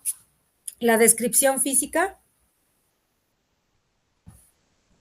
perdón, igual descripción morfológica, lo que es peso, complexión, color de piel, color de ojos, forma de nariz, de la boca, pabellones auriculares, cabello, vello facial, vello corporal, tatuajes, perforaciones, absolutamente todas las características, ¿no? Las cejas, tipo de cejas, si están pobladas, si no están pobladas. ¿Qué otra cosa? Por ejemplo, el pronunciamiento de los pómulos, características muy particulares, por ejemplo, si tienen alguna malformación en la cara, si tienen pecas, o sea, todo ese tipo de rasgos a nosotros nos puede ayudar. Probablemente cuando trabajamos con osamentas, pues no sea tan útil, ¿no? Pero, por ejemplo, cuando trabajamos con cadáveres que a lo mejor todavía no están en un estado tan avanzado de descomposición, todavía podemos obtener algunas características físicas, ¿no? La otra cuestión, estimación del sexo. A veces por el estado, en antropología, por ejemplo, sí hacemos una determinación del sexo biológico, pero a veces por el proceso de calcinación o carbonización, la estimación del sexo, bueno, la determinación del sexo es compleja y se hace una estimación, un estimado de qué sexo, ¿no? Igual se hace al momento de hacer la necropsia, también se puede establecer pues el sexo biológico, ¿no? Por ejemplo, análisis histológicos, saber qué tipo de tejido, y eso cuando ya están muy, muy descompuestos, ¿no? La estimación de la edad, esto también. Regularmente la edad la podemos hacer de manera antropológica, uno utilizando métodos de maduración ósea cuando estamos hablando de subadultos. En el caso de subadultos son todos los menores de 16 años y los adultos ya lo vemos por cuestiones de desgaste óseo, ¿no? Regularmente sí tratamos de poner 2 o 3 métodos de estimación de la edad para poder tener un rango aceptable para poder hacer la inclusión o la exclusión en un rango de edad. Eso también es importante. A veces la edad, pues no la podemos, no existe una forma de determinar la edad, por eso son estimados, ¿no?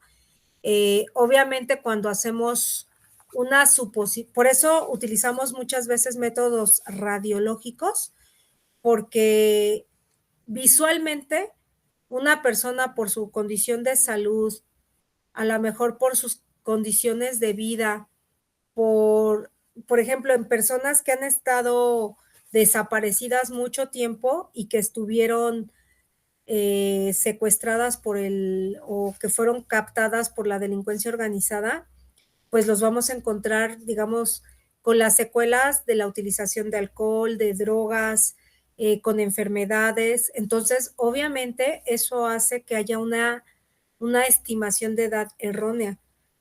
Por eso nos vamos a un poquito métodos más científicos, ya sea por desgaste dental, realmente no lo hacemos.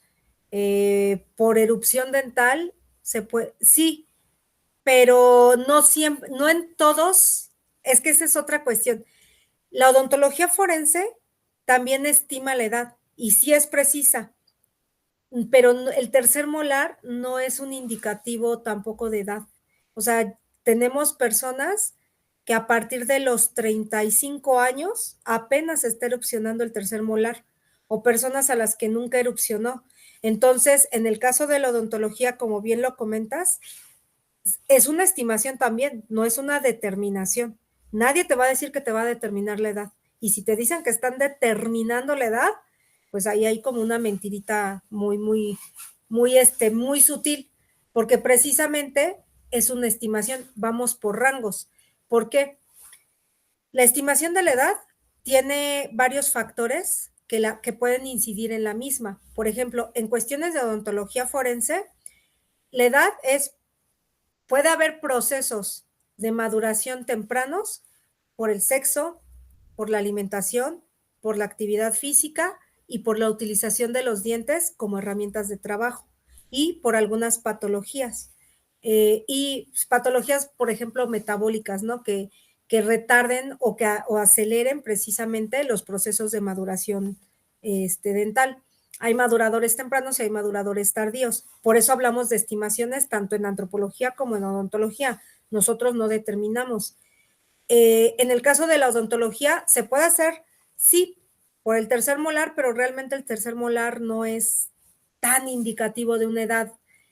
¿Qué es lo que pasa, por ejemplo, con infantiles? Ahí sí es más preciso por erupción dental y por desarrollo de gérmenes dentales. Pero en los adultos el tercer molar no es un indicativo de edad dental. Por ejemplo, en adultos podemos utilizar, se me fue el de Gerásimo. Ay, es sobre, se me fue el nombre. Reabsorción de la raíz de los molares, la transparencia de la raíz. A lo largo del tiempo, las raíces de los dientes también van perdiendo minerales y esto los va haciendo, digamos, menos radiopacos. Entonces, también ese es un indicador. El cierre del ápice de los dientes también es un indicador de edad. Sí, la erupción del tercer molar, pero llega hasta un grado. Por ejemplo, según la tabla de Ube-Laker de erupción dental, precisamente de maduración dental, el método combinado de Ube-Laker nos dice que hasta los 31 años ya dejamos de madurar de manera biológica en cuanto a los dientes, ¿no? Pero pues como tenemos casos así de 35 años y apenas el tercer molar. O sea, es una estimación. En antropología lo hacemos en subadultos por maduración ósea, huesos de la mano, el método TW2, lo hacemos por osificación del cartílago tiroides, por osificación de cartílagos costales, y uno de los que, bueno, que a mí me gustan más es cambios en la sínfisis púbica, que es el método de Suke y Brox, y el método de evaluación de la carilla auricular de Lovejoy, también son de los más confiables. Suturas craneales ya tampoco son no nos dan rangos muy altos, realmente se utiliza porque no tenemos otro método para evaluar. Ese es, digamos que de los que tenemos que utilizar casi forzosamente porque no, a lo mejor nada más tenemos cavidad craneal, y pues es lo único que podemos evaluar para edad, pero no es el más recomendable porque pues sí nos da edades o rangos extremadamente altos, nos puede dar de edades o sea, rangos de edad de 20 a 40, ¿no? Que son 20 años. En el caso del método de Lovejoy y Suke, sí nos da intervalos de 5 años, 10 años, que es un poco menor. Entonces, sí, los dientes sí, es preciso, pero de hecho también existe un método propuesto por Lovejoy que es odontológico, que más bien va en cuestiones de desgaste dental, pero pues precisamente los dientes, en cuestiones de desgaste, pues tienen que ver muchos factores, utilización del diente como herramienta, tipo de alimentación, tipo de alimentos consumidos. Entonces, sí es, por eso decimos estimación de edad, ¿vale? Igual la estatura es un cálculo, también la estatura no se hace exacta. En el caso de que tengamos precisamente el cadáver, se hace con un estadímetro y desde el vértex, que es el punto más alto del cráneo, hasta lo que es el talón. En el caso de, acá hay una cuestión, en cadáveres, digamos en calcinación, que ya han sufrido un tratamiento térmico, no se obtiene la estatura, porque pues hay una reducción esquelética y ahí sí hay una deshidratación, entonces en restos calcinados no se aplica las cuestiones no es nada certero, o sea, de por sí la estatura es un cálculo, también es una estimación, pero en calcinados no, no lo utilizamos, ni en carbonizados dependiendo, ¿no? Del grado de carbonización. En esqueletizados fragmentados, pues sí utilizamos las fórmulas. Ahorita las fórmulas que ya utilizamos son las de Menéndez, para que nos ayudan precisamente para la obtención de la estatura. Señas particulares, ojos, cejas, orejas, tipo de cabello, amputaciones, prótesis, cicatrices, tatuajes, todo lo que encontremos, ¿no? Y señas particulares internas, por ejemplo, algunas afecciones que pueden llegar que nos pueden llevar a un agrandamiento, por ejemplo, de órganos, por ejemplo, hipertensión, que pues regularmente va a incidir sobre los riñones y también sobre el tamaño del corazón, ¿no? Nos pueden ayudar a establecer un historial clínico, ¿no? También, por ejemplo, accidentes, por ejemplo, cirugías que se tengan y que a simple vista no se hayan observado, a lo mejor por el estado de conservación del cadáver, fracturas, pues algunos datos histológicos de alarma, ¿no? Que nos puedan ayudar a establecer si la persona tenía una cuestión patológica. Entonces, en ese tipo de cuestiones, por ejemplo, también si traen dispositivo intrauterino, si traen algún método de planificación familiar, ese tipo de cuestiones también, ¿no? Y pues también todo el material que nos llega, todo cadáver que llega, se tiene que radiografiar, ¿no? Para poder estimar la edad, para establecer si hay patologías previas a la persona que sean visibles a través de las radiografías, cuerpos extraños que se encuentren dentro del cadáver y pues todo el cuerpo, ¿no? También se radiografía senos paranasales, senos frontales, cavidad oral. ¿Por qué senos paranasales y frontales? Porque hay un método de identificación radiológica que utiliza ese tipo de radiografías.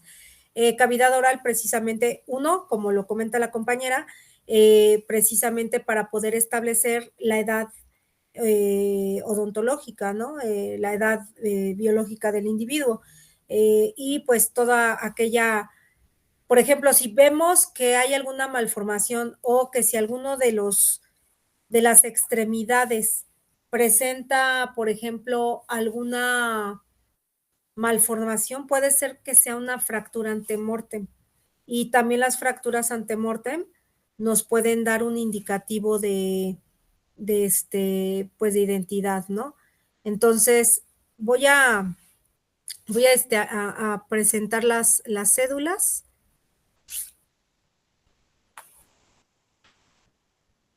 A ver si ya me deja. Aquí están. Ok. Voy a dejar de compartir ahorita esta presentación. Voy a presentar las cédulas que tenemos acá.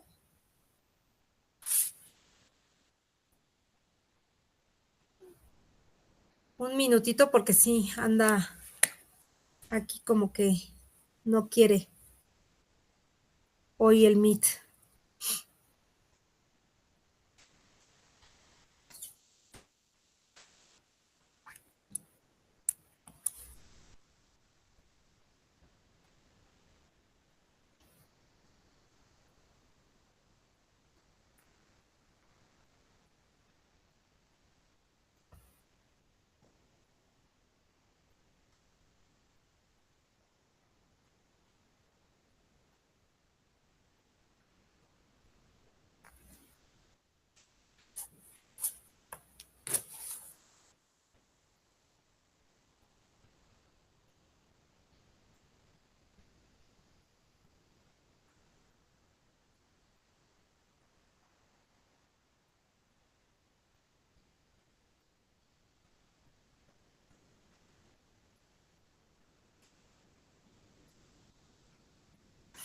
No sé si todavía me escucho porque se me pasmó la computadora. Sí se escucha, maestra. Ok, es que estoy tratando de compartir las otras, pero sí se me... aquí ya está. Ahí está.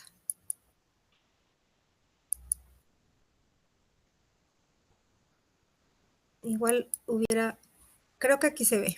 Bueno, estas precisamente son de gestiones de cadáveres. Perfecto.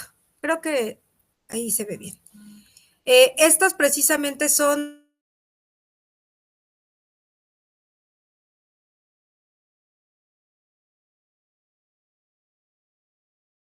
perdón, cédula, pero es que sí estoy teniendo como un poquito de problemas, ¿no? Aquí ahorita no sé por qué. Pero bueno, aquí está, esta es el de registro único de personas desaparecidas. Justamente esta es una de las cédulas que nosotros tenemos que llenar. Se tiene que llenar precisamente un consentimiento informado de lo que se va a hacer. por ejemplo, quién hace la entrevista, el cargo, el idioma en el cual se va a llevar a cabo la entrevista, los datos de los informantes,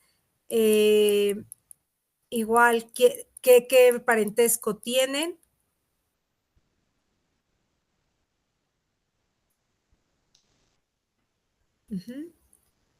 Las personas que están autorizadas para dar y escuchar o oír informes acerca de cómo va el asunto.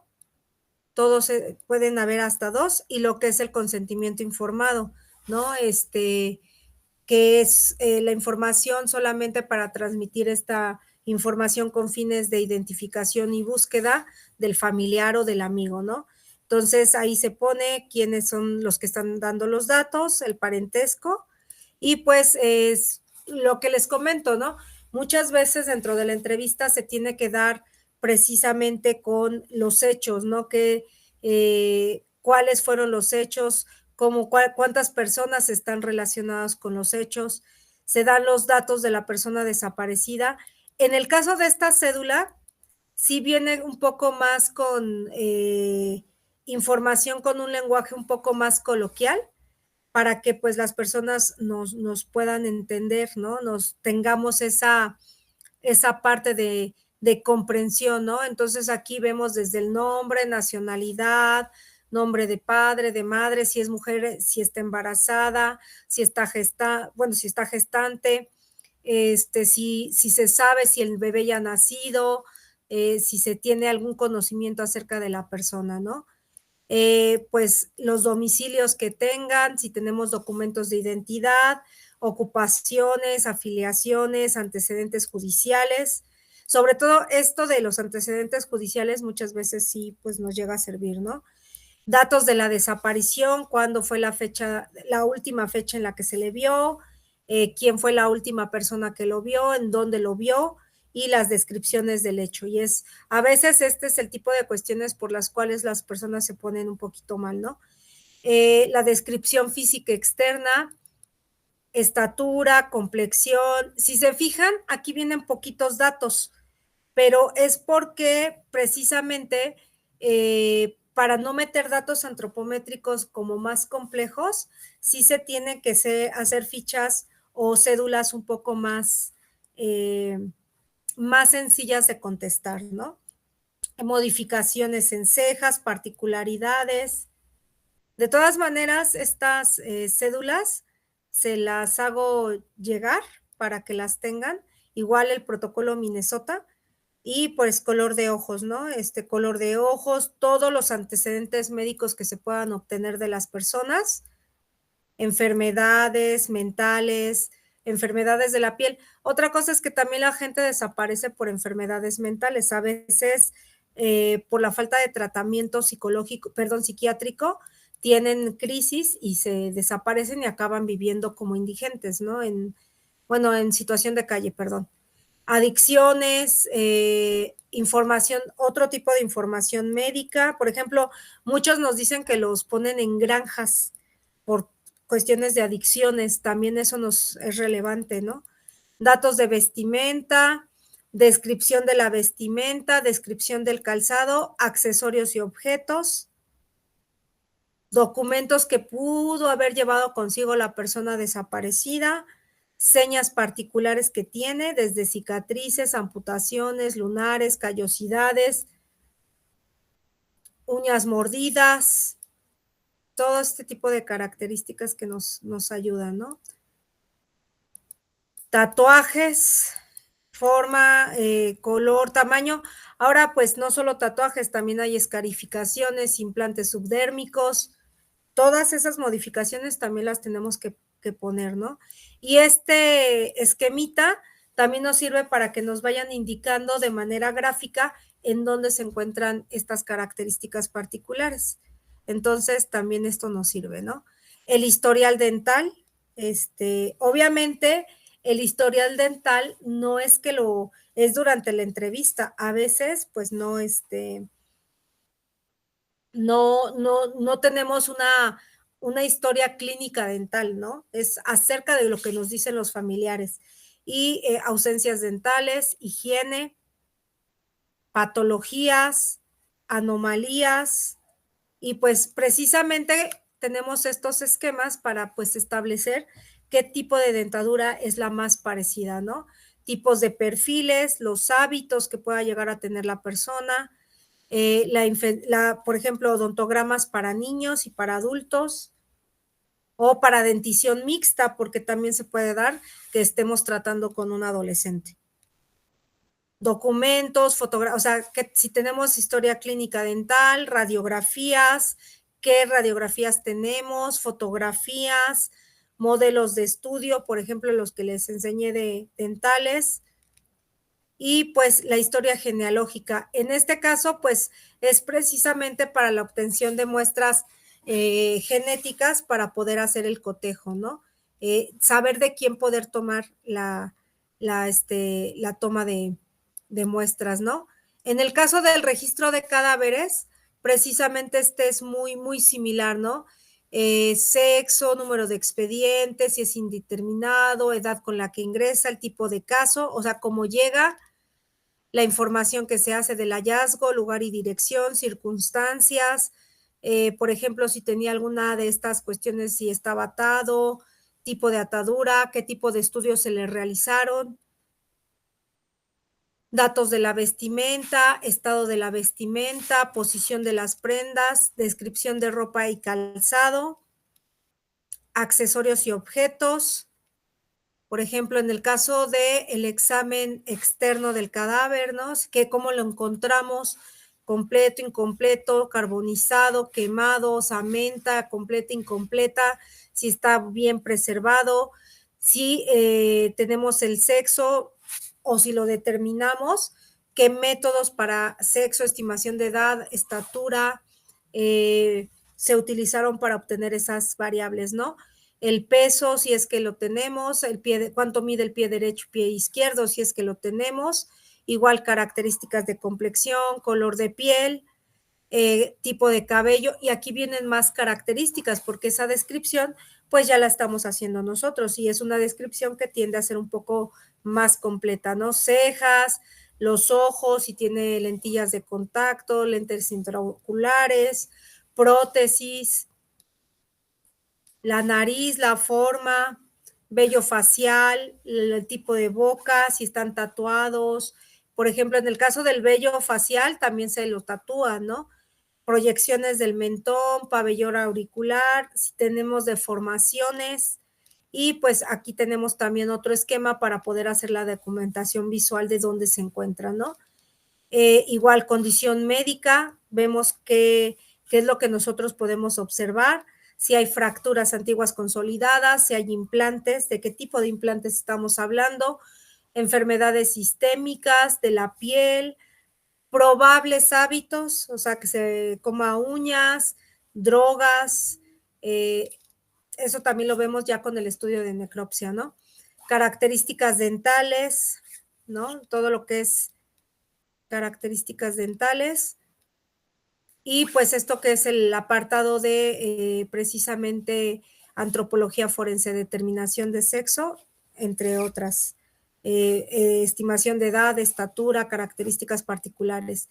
Y pues si se toma una muestra para análisis de ADN, de dónde se toma, las radiografías que se toman, ¿no? Y cuáles son las características que se encuentran en esas radiografías, la decadactilar o necrodactilar se debe de tomar, fotografías de filiación y señas particulares, ¿no? Y estas cuantas fotografías sean necesarias. Fotografías intraorales, pues para tener la información odontológica, fotografías de la ropa, de pertenencias. Perdón que vaya tan rápido, pero estas de todas maneras se las vamos a proporcionar. Datos de ingreso del cadáver, cómo ingresa, si indeterminado, no valorable, si se hace identificación definitiva. En este caso, la definitiva es por dactiloscopía genética, odontología, en algunos casos por las señas particulares, o pues que ya se tengan los documentos o que se haya llegado identificado, ¿no? Pero antropología no identifica en esta parte, ¿no? datos generales del cadáver identificado, de familiares y amigos, a quién se autoriza la entrega, a dónde va destinado y pues la descripción si hace falta de accesorios, objetos y prendas, señas particulares, igual odontogramas, tanto de adulto como de infantil. Estas son 2 fichas. Esta es la del protocolo Minnesota, perdón, la voy a... Igual, formulario, ¿no? Todos los datos, el consentimiento de quién está proporcionando la información, toda la cuestión. Esto se hace post-mortem. La hora de la llamada, hora de llegada, todo lo que se tenga que sacar del levantamiento del cadáver, ¿no? Se debe de dar quiénes fueron los observadores, cuáles son los cargos, igual acá, circunstancias del paciente, de la policía, informador, prendas de vestir, joyas, muestras a quién se entregaron, es como una cadena de custodia también, historial médico, reconocimiento médico general, digamos, si la persona se encuentra con vida, porque también lo podemos encontrar aquí sin identificar, se hace este registro, quién examina, por ejemplo, las notas de la descripción de lesiones, porque en el caso del protocolo Minnesota, como son para la investigación de muertes extrajudiciales, también se tienen que establecer pues todas las lesiones encontradas,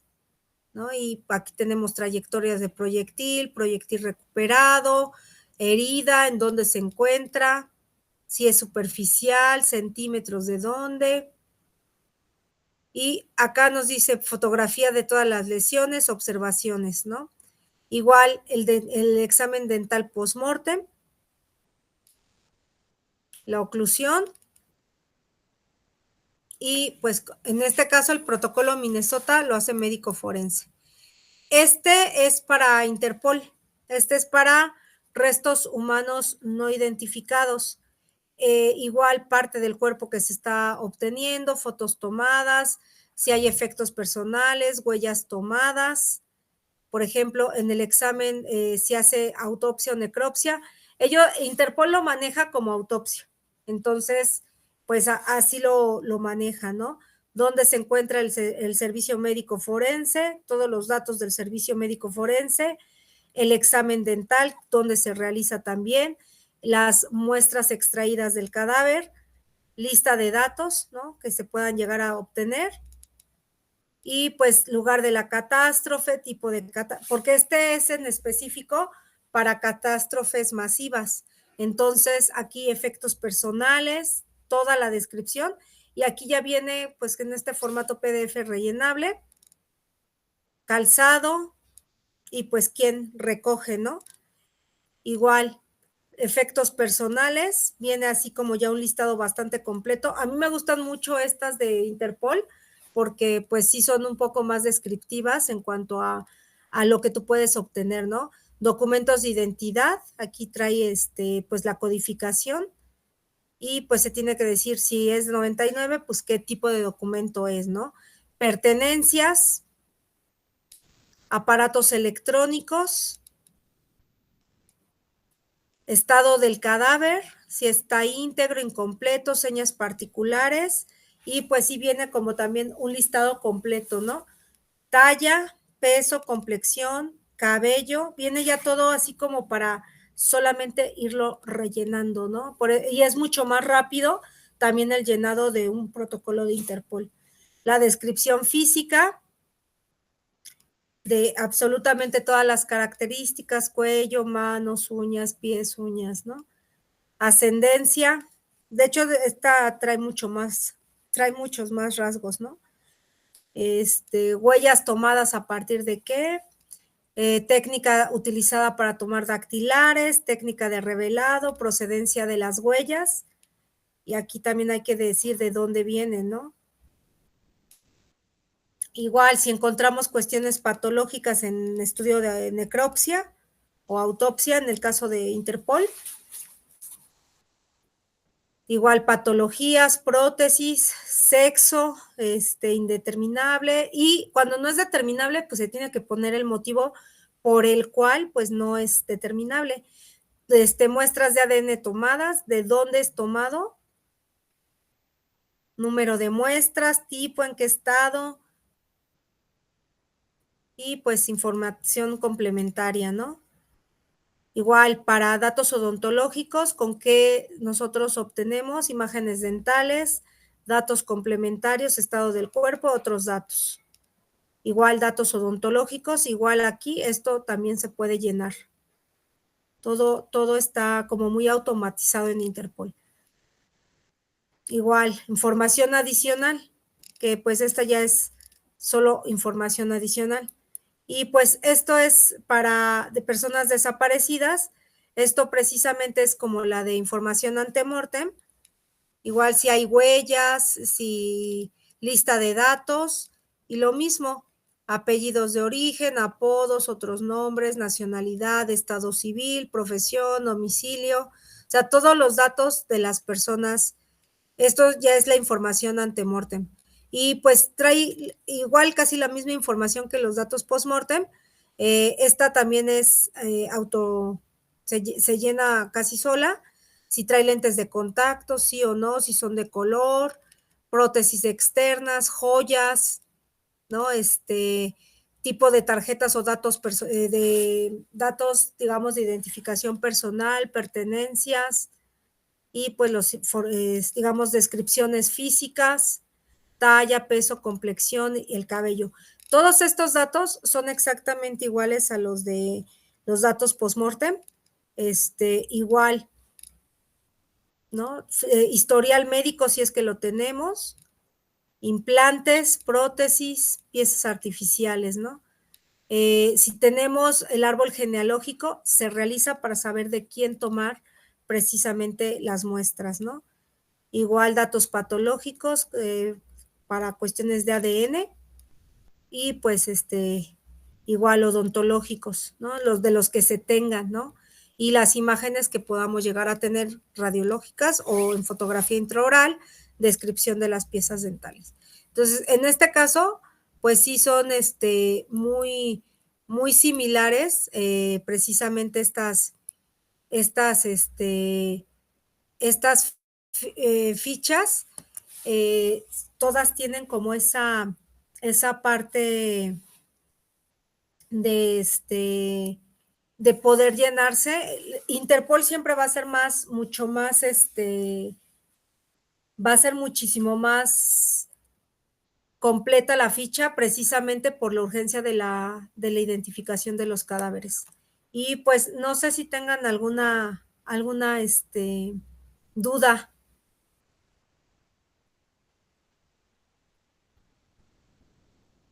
Si alguien tuviera alguna duda, puede activar su micrófono, hacer uso de la voz, o bien puede escribirnos en el chat. No sé si ya respondió esta de Silvia, que dice, odontología forense es muy precisa también en la estimación